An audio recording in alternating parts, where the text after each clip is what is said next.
Hello, I'm Tom McRae. This is Counting the Cost on Al Jazeera, your look at the world of business and economics.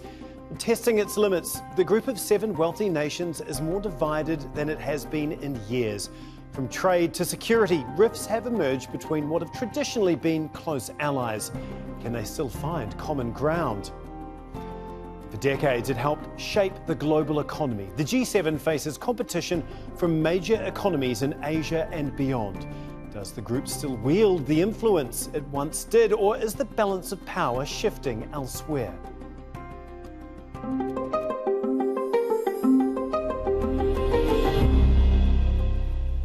Well, for nearly half a century, the G7 has helped shape the global order.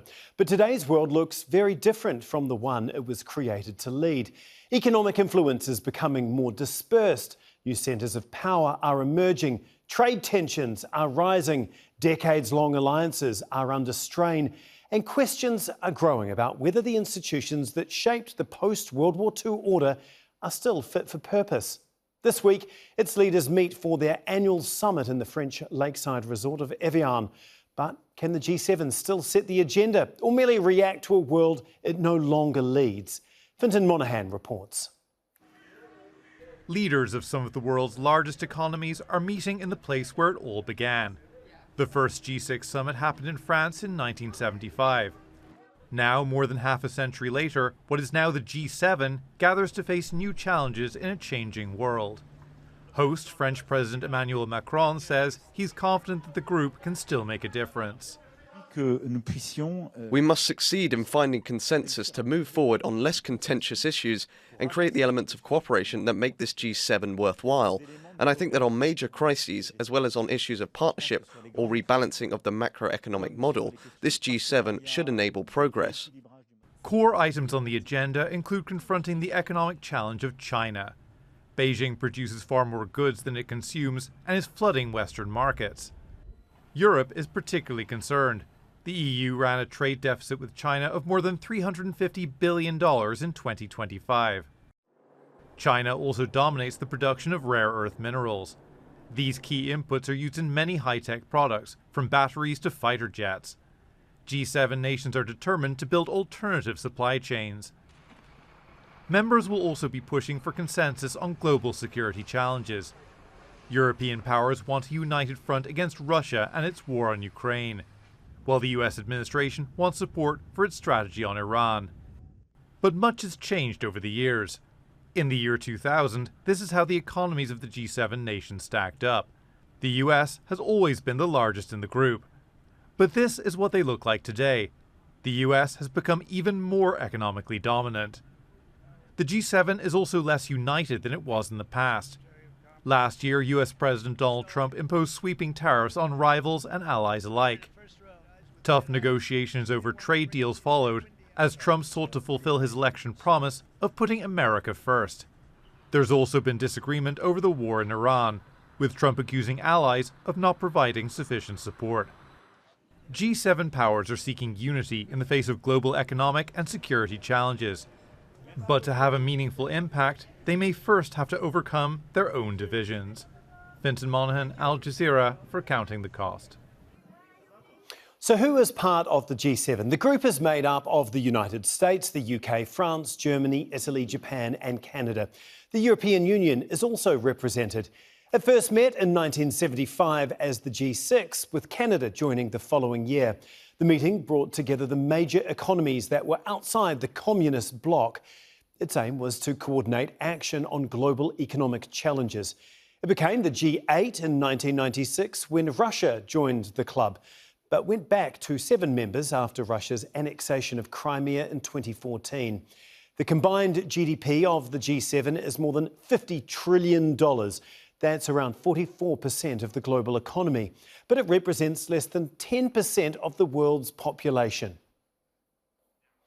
Well, for more on this, let's bring in our guest now. From Milan is Fabrizio Pagani. He is a partner at Vitali, a business consultancy firm, a former senior advisor to the Italian Prime Minister, and he also served as Italy's G20 representative.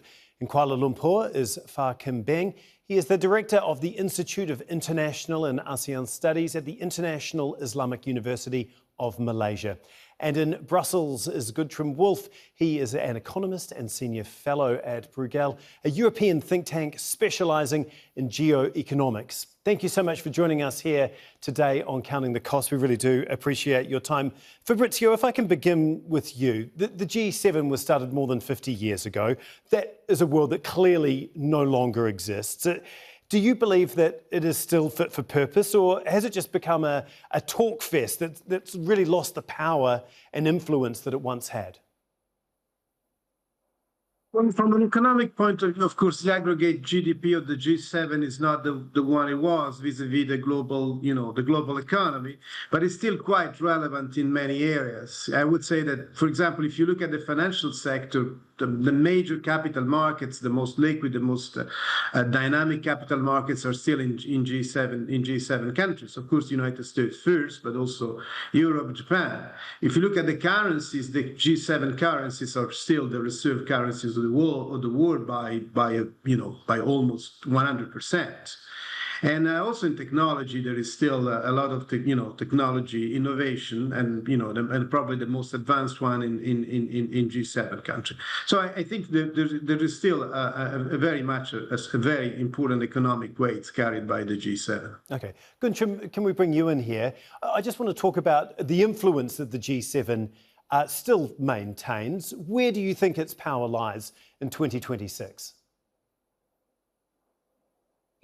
Well, I mean, the economic, technological, and financial importance of the G7 is still very significant. Now, the crucial question whether or not the G7 actually carries its weight is about whether it's united or not. I mean, if it is not united, then of course its influence in the world is relatively limited.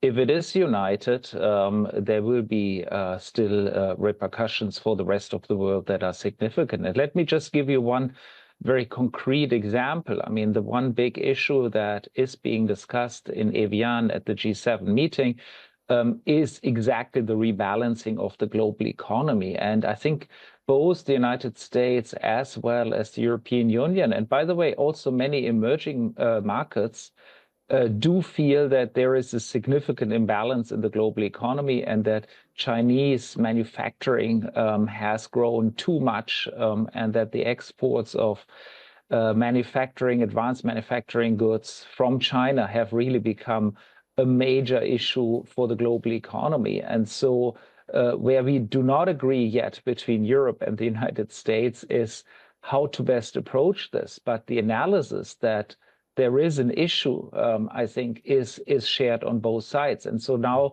the question for me is, will they agree on some sort of a joint up strategy vis-a-vis China? If the G7 does, it will have some implications. It will give some leverage to help rebalance the global economy. And we'll get into that a little later in this program. Fakim Bing, if I can bring you in, from an Indo-Pacific point of view, how is the G7 viewed there? Is it still setting the rules of the global economic agenda, or is it being led now by the Chinese and other major players in the South? Well, insofar as Indo-Pacific or Asia-Pacific are concerned, the role of Japan in G7 is actually significant in the sense that it's the only Asian country that is actually in the club. But then, having said so, China has also become the largest economic power in the world in terms of purchasing price parity. And as a result of which, you now have China urging G7 to play by the rules. In other words, to be pro-trade, to be pro-international law. So you have sort of something amounting to a paradox in a context in which China is not part of G7, but China appeals to G7 to be more rational or more commonsensical in terms of its approach to world affairs. That's obviously very self-serving to China as well by doing that. Before we move on to a few other issues, Fabrizio, I want to talk about one thing that the G7 has been united on. It really threw everything it could after Russia invaded Ukraine. Sanctions, frozen assets, financial isolation. Yet Russia is still fighting today. What does that tell us about the limits of the economic pressure it can exert as a tool to influence? It can tell us that sanctions have limits on what they can achieve. They can constrain, but they cannot compel. One point perhaps I would stress is that Russia prepared a long time before the invasion in order to be insulated from the global economy, and so to shield its economy from sanctions which were quite foreseeable. So I think the Russian case is quite peculiar, and Russia has done indeed a good job to make the economy, to keep the economy running, notwithstanding the sanctions. However, the Russian economy is definitely in a worse shape today than it was before the war. Okay, well, when the G7 was established, its members included all the largest economies outside the communist bloc. But today, major powers are emerging in Asia that are outside the group. As we mentioned, China is the world's second largest economy. It's often been critical of the G7, and the group's summits often frame Beijing as a rival or a competitor rather than a partner. India has also emerged as one of the world's leading economies. It's frequently been invited to attend the G7 as a guest, but has never been offered membership. Others like South Korea and Indonesia are also growing in economic clout, further evidence that Asia may deserve a greater say in global economic decision-making. Okay, Farkan Beng, China, the world's largest economy when it comes to purchasing power. It leads in advanced manufacturing, clean energy, digital technology. Can the G7 really discuss the future of the global economy without China at this point? Or does China's absence really highlight the limits of the G7 right now? If I'm not mistaken, China at one stage was invited to be part of G7, but China politely declined. And there are two reasons why China declined to be a part of G7. One is because as and when you become one of the G7 members, you have to comply to the obligations of the OECD, say the pledge against corruption. And you also have to make your capital exchange convertible according to the free market, both of which are not completely aligned with what China wants to do across the world, or perhaps China cannot do them. But then having said so, the weight of Chinese economy has grown tremendously. Even if China is not growing significantly, if at all, it also has a drag effect on the rest of the world economy. Or if China overproduces, such as giving rise to the problem of surplus capacity, that also leads to the problems that are confronting G7, if not the rest of the world right now. Right. Guntram, as we've talked about, China produces far more than it consumes, and there's great concern that it's been flooding Western markets. The EU ran a trade deficit with China of more than $350 billion in 2025. How worried is Europe about the expansion of China right now? Yeah, I mean, I think the general tendency is that the worry has increased a lot in Europe in the last years, and I think it is important that we have a serious debate and get this right. I mean, the Trump recipe, I think, has been rightly criticized by the rest of the world as not being conducive to rebalancing the global economy, being measures that are really quite arbitrary and, frankly speaking, not playing by the rules. So I don't think the Trump way is the right one.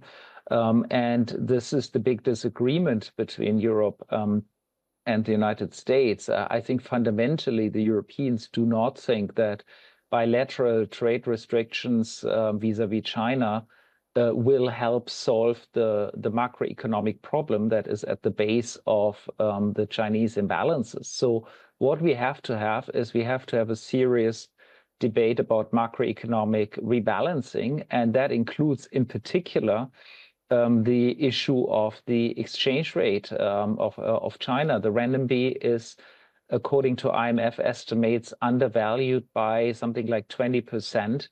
And that is a major issue. And by the way, if China appreciated by 20%, also its share in the global economy measured in US dollars would be much, much bigger than what the numbers actually at the moment suggest. So we have to address the macroeconomic imbalance, the undervaluation of the Chinese renminbi, and we cannot deal with this with sort of arbitrary flouting of global trading rules, because that doesn't really achieve the goal. It might build some leverage, but it doesn't achieve the goal of really rebalancing the global economy. Okay, Fabrizio, what do you think needs to change here? Because many argue that the G7 needs fundamental reform, maybe bring in new members, broaden its scope. Others say that that's just going to dilute it beyond being useful, that you'll never find consensus anywhere. What does it need to stay relevant? I think, in the past, we tried to widen the G7. There was the so-called Heiligen process in 2007, 2008. But then the primary forum for international economic cooperation became the G20 after the great financial crisis in 2009, 2010. So I think each forum has his own scope and his own function. I think the G7 could stay as it is, as the forum in which the advanced economy coordinate their policies, but we would need a G20 which really works, because that's the G20 where we can discuss the global imbalances we were referring before. And one issue which has been pointed out by Guntram is the unity of the G7. The G7 must be united in order also to bring the G7 position and standing into broader multilateral fora. Okay, well, this is the perfect time to move on to some of the divisions within the G7 and the issues that they raise. The Canadian Prime Minister spoke ahead of the summit, reiterating his vision of a shift away from a world dominated by superpowers. Let's take a listen. We talk in terms of variable geometry. So different partnerships with different groups of countries for different issues. Sometimes it's for outcomes, like the Coalition of the Willing, peace in Ukraine, sustainable peace in Ukraine. Often it is in bilateral relations, building up what we call strategic capabilities. Okay, Guntram, I want to bring you back in on this. What do you make of Carney's comments there? He appealed to leaders of what he's calling middle powers to unite and find their collective strength, the likes of Canada and Italy. Is that the smart play here, and how difficult is that?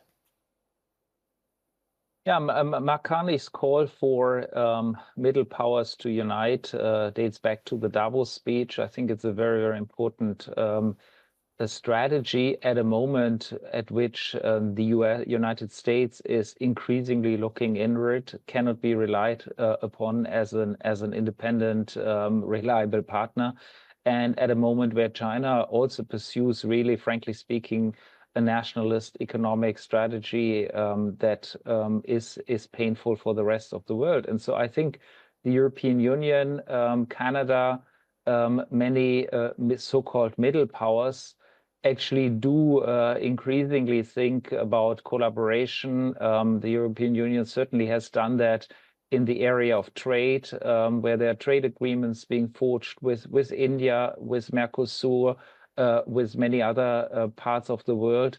And I think the key idea is to preserve, I would say, a core of multilateralism based on rules and not just based on pure power politics. And I think that would be the aim. Now, is it going to be easy to achieve that? No, not at all. Do I think that the approach to do variable geometry is the right one? Yes, I do think so. I think for different issues, there will be different coalitions of the willing. But overall, it's far from perfect. And what the global economy actually would ideally like to see, and what we would like to see for really a global rebalancing, is some sort of a global coalition. And that was originally the G20, but I think the divisions are just too big within the G20 to really provide that kind of guidance. So the middle power option is certainly something we should pursue. certainly as Europeans and Right. Canadians. We obviously know that Donald Trump has upended many of his relationships with some of America's closest allies. You look at the divisions within the G7, the US tariffs, the war on Iran, NATO potentially taking over Greenland, to name just a few. Fark and Ben, when the G7 can't really agree internally, and when you see these rifts grow wider, does it then have any credibility? Does it lose some of its credibility when trying to speak to the rest of the world? In terms of the credibility of the United States, it has definitely been significantly damaged, not only in the Atlantic or has affected the transatlantic relationship, but within the context of Indo-Pacific. Many countries in this part of the world, in Indo-Pacific, East Asia, Asia-Pacific, regardless of what you may call it, do doubt if you have someone who has that ability to lead the world in a very credible manner in the White House. And we will not be able to find out not until the results of the midterm congressional elections in November this year. Fabrizio, the US, Donald Trump, we saw, went to Beijing not that long ago, obviously pursuing his own bilateral track with Beijing. I mean, if Washington cuts a deal with China directly, does that undermine the G7? What room is left for it to maneuver? I think this discussion on global imbalances remains relevant, because even if the US and China find some sort of understanding, and there is a sort of accommodation between the two largest economies, we have seen that the global imbalances remain. Even if it's a bit of rebalancing between US and China, between Washington and Beijing, we've seen that Chinese exports still are surging across the global economy. This is also due to a realignment of trade and investment. So, for example, we see surge of trade goods coming from Southeast Asia or other parts of other emerging economies, thanks to not only but also thanks to Chinese investment. So it's only a bit of a veil what we see in terms of rebalancing. I think we need a serious discussion on rebalancing, as the one we had for a couple of years within the G20, with a peer review process, a mutual assessment process, and so on. Guntram, you're obviously listening in there. Do you believe that is the way forward? That's what needs to happen right now? This issue, of course, is not a new issue, and it's been on the table for some time. Now, what is very difficult to establish is how the world would look if the global powers hadn't discussed this in the past, and what is the contribution of these kind of discussions to actual outcomes.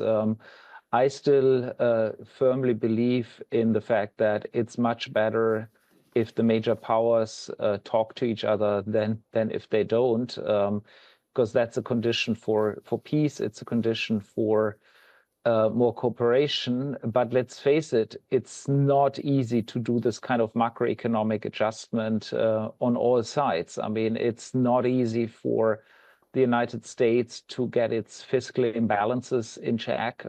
It's not easy for China to change its growth strategy. I mean, these are very, very long-term and difficult processes, but I think both sides have to learn that if something is not sustainable long term, it's gonna collapse at some point, and then the disruptive cost is going to be much bigger. And so I would certainly urge also Chinese policymakers to seriously consider what it means if they dominate global manufacturing and destroy manufacturing in much of the rest of the world, and what kind of political instability will emerge in the rest of the world, and what are the implications of that also for the prosperity of China. Okay. And so in that sense, I really think we have to adjust.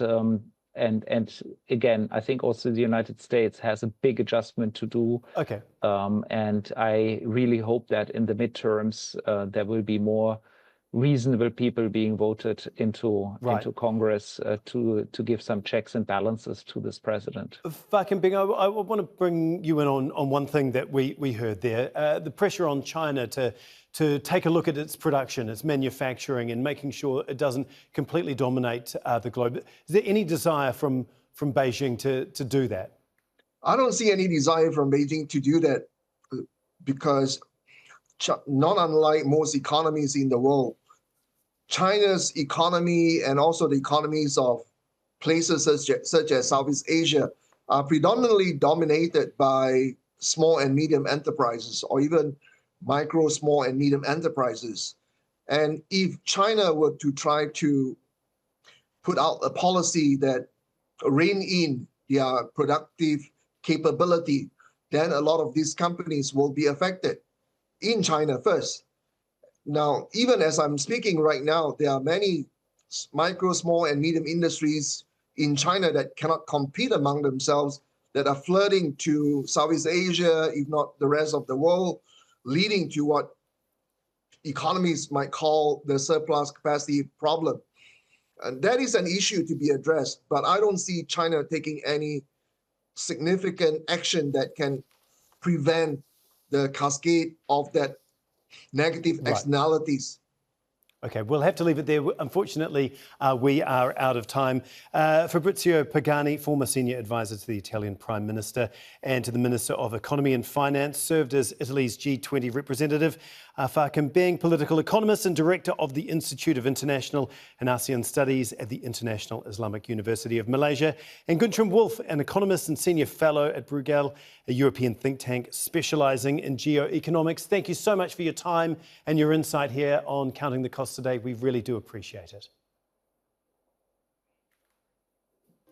And that is it for our show. You can get in touch with us on X at @TomMcRae_NZ. Do use the hashtag AJCTC when you do, or you can drop us an email. countingthecost@aljazeera.net is our address. But there's more for you online at aljazeera.com/CTC. That'll take you straight to our page, which has individual reports, links, and entire episodes for you to catch up on. Well, that's it for this edition of Counting the Cost. I'm Tom McRae, and from the whole team, thanks for joining us.